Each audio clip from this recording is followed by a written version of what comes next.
Pag-ampo alang sa bagong tuig. Daghang salamat Ginoo sa bagong tuig.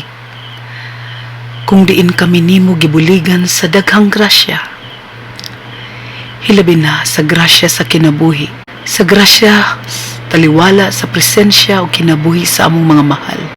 Salamat usab sa grasya sa kusog, sa maayong panglawas, sa panarbaho ug mga kapanag-ingnan nga nagtabang kanamo, sa pagkabot ug pagtubag sa among mga Panginoon.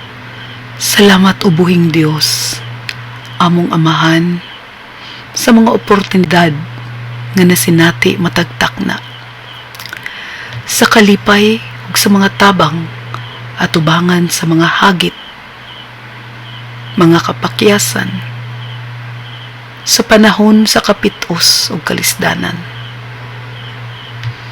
Akong gipangamuyo karon nga unta ning tuiga, padayon mo kaming ubanan sa matagtak na sa among kinabuhi.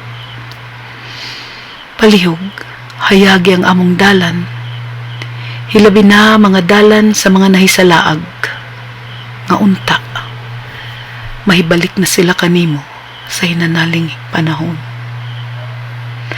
Hinaot Ginoo, muhubas na ang kaguliyang ug di pagsinabtanay sa tanan sa among katilingban, sa among nasod, sa tibuok kalibutan.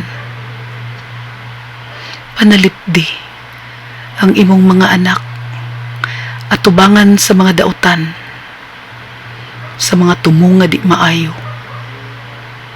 Panalipdi kaming tanan gikan sa mga katalagman, sa kagubot ug sa giyera, sa kamangta sa uban.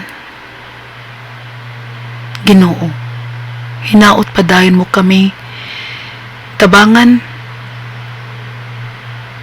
nga mas kusgan pa ang among pag-ampo pagsalingan kanimo sa tanang higayon.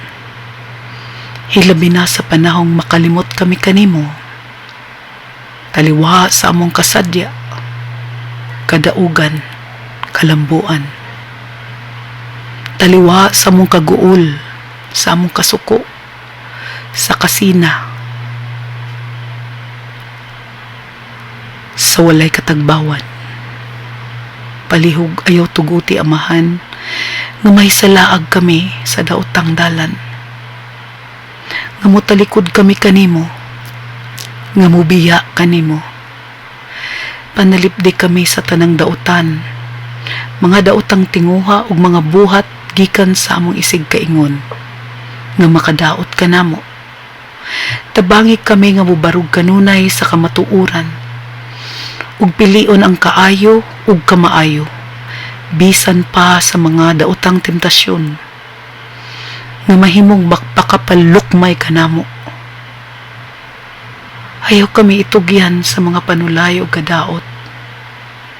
Ikaw ang among dalangpanan, ikaw usab ang among hinagiban. Uban sa imong anak nga si Jesus, among Ginoo ug manunubos, uban usab sa imong Espiritu Santo nga nagatabang kanamo, ako nagapasalamat ug nagasangpit kanunay sa inyong ngalan.